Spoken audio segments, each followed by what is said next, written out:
Atal ji Congress party की भारत में सरकार रही 45 साल। उन्होंने 5 प्रधानमंत्री दिए, विरोधी दलों को ले देकर 5 साल सरकार बनाने का मौका मिला और 7 प्रधानमंत्री दिए।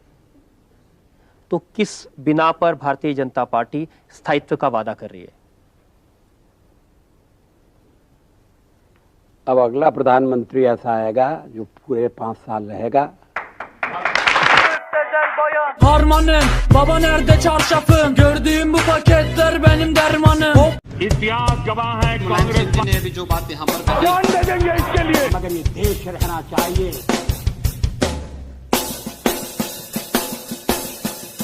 नमस्ते दोस्तों, हमारा आज का वीडियो आपकी अदालत का पार्ट 6 है। यह हमने अटल बिहारी वाजपेयी जी पर बनाया है। इन्हें कोई परिचय की ज़रूरत नहीं है, तो ज़्यादा टाइम वेस्ट ना करते हुए हम वीडियो शुरू करते हैं। अगर आपको वीडियो पसंद आए तो प्लीज़ लाइक करें, शेयर करें और चैनल को सब्सक्राइब जरूर करें।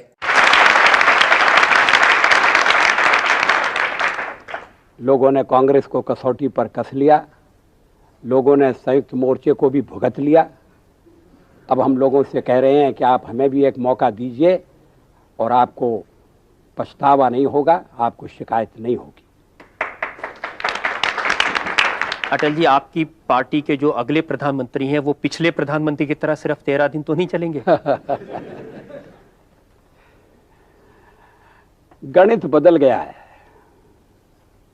देश की हवा में परिवर्तन की गंध आ रही है। 18 महीने की दुर्गति को देखकर आम मतदाता ने अपना मन बना लिया है कि अब उस इतिहास की पुनरावृत्ति नहीं होने दी जाएगी।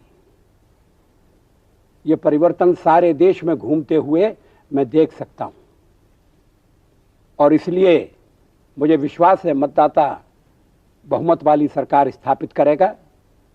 ऐसे बहुमत वाली सरकार जो भ्रष्टाचार से मुक्त हो और जो देश को समृद्धि की ओर ले जाए, सामाजिक कल्याण की ओर ले जाए।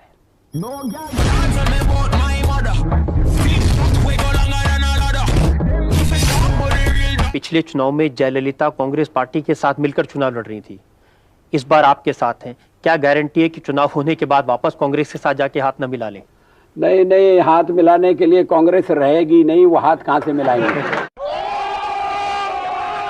अटल जी, आपने पिछले पार्लियामेंट डिस्कशन में कहा था कि यदि आपको जोड़ तोड़ करके या दूसरी पार्टी के लोगों को मिलाकर सरकार बनानी पड़ी या खरीद फरोख्त करके, तो आप ऐसी सरकार को चिमटे से भी नहीं छुएंगे। तो मैं ये जानना चाहती हूँ कि यदि इस चुनाव के बाद ये स्थिति आई तो आप क्या करेंगे?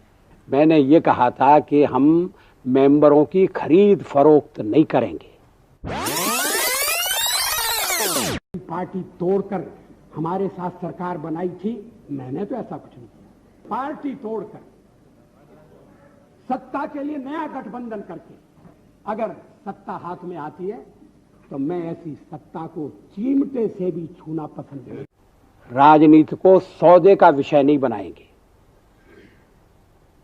और सदन में डीएमके के नेता ने खुले रूप में इस बात की तारीफ की कि भारतीय जनता पार्टी जो सरकार चला रही है उसने ऊंचे मानदंडों से काम किया हुआ है। सहयोग तो राजनीति में करना पड़ेगा। एक दल को बहुमत मिले, बहुत अच्छा, मतदाता 2-2 फैसला करें, उनका स्वागत है।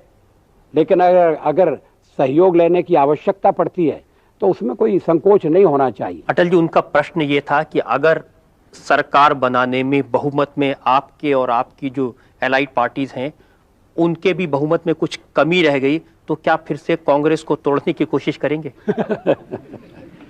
नहीं, कोई कमी नहीं रहेगी।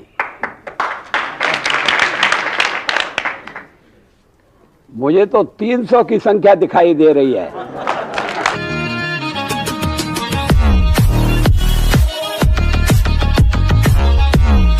भारत के जाने माने लेखक हैं खुशवंत सिंह जी। उन्होंने अपने कॉलम में हाल ही में लिखा है कि अटल बिहारी वाजपेयी बहुत अच्छे आदमी हैं, स्टेट्समैन हैं, विदेश नीति भी बहुत अच्छी की थी इन्होंने। लेकिन उन्होंने कहा एक ही माइनस पॉइंट है अटल बिहारी वाजपेयी का, आदमी ठीक है लेकिन गलत पार्टी में है।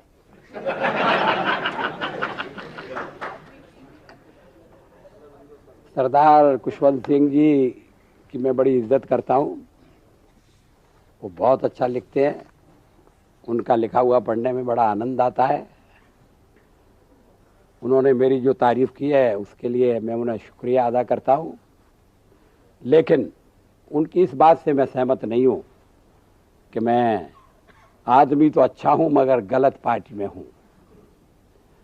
अगर मैं सचमुच में अच्छा आदमी हूँ तो फिर गलत पार्टी में कैसे हो सकता हूँ, और अगर गलत पार्टी में हूँ तो फिर मैं अच्छा आदमी नहीं हो सकता।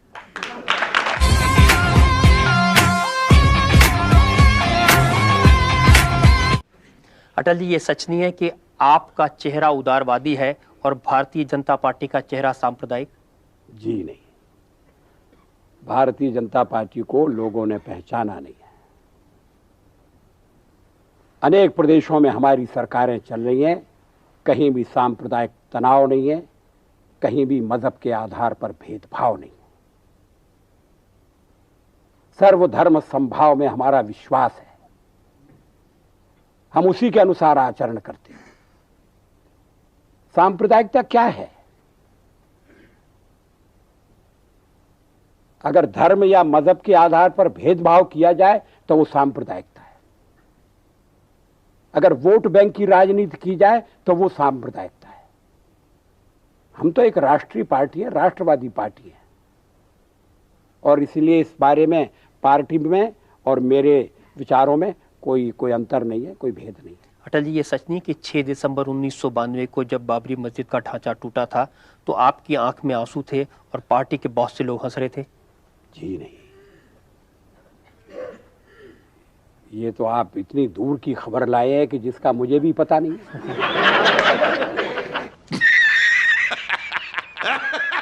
अब तो ये भी कहा जा रहा है कि भारतीय जनता पार्टी के अपराध की सजा नरसिम्हा राव जी को दी जा रही है। किस अपराध की सजा? कहा गया कि उन्होंने जो बाबरी मस्जिद के डिमोलिशन को नहीं बचाया, उसकी सजा उन्हें दी जा रही है। अब इसके लिए केवल नरसिंह राव को बलि का बकरा बनाना ये मेरी समझ में नहीं आता। अगर बलि चढ़ना है तो कुछ औरों की भी बलि चढ़ना चाहिए। कहीं उन्हें आपसे आपकी मित्रता की सजा तो नहीं दी जा रही है इस बहाने से? नहीं, कांग्रेस में तो मेरे और भी मित्र हैं जो बच गए।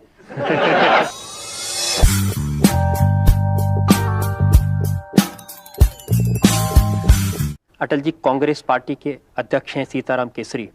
उनका एक बयान है, उन्होंने कहा कि राष्ट्रीय स्वयंसेवक संघ अटल जी को कभी प्रधानमंत्री नहीं बनने देगा, अगर बन जाएंगे तो चलने नहीं देगा।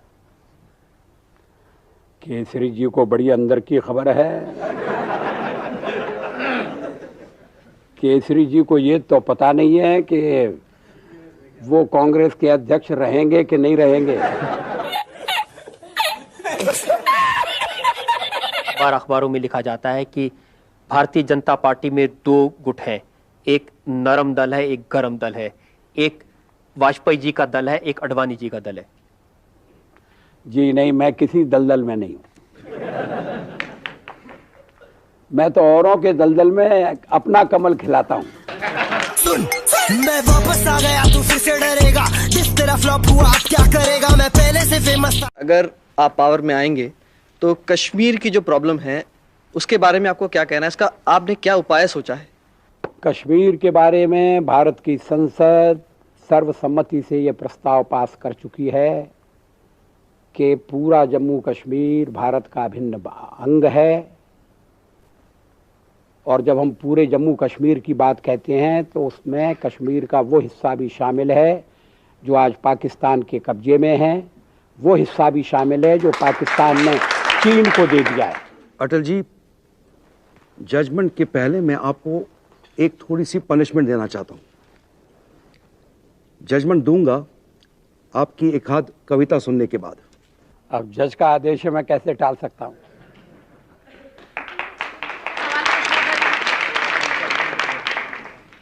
आओ फिर से दिया जलाएं, आओ फिर से दिया जलाएं, भरी दोपहरी में अंधियारा, सूरज परछाई से हारा, अंतरतम का नेह निचोड़ें, बुझी हुई बाती सुलगाएं, आओ फिर से दिया जलाएं, आओ फिर से दिया जलाएं। हम पड़ाव को समझे मंजिल, हम पड़ाव को समझे मंजिल, लक्ष्य हुआ आंखों से ओझल।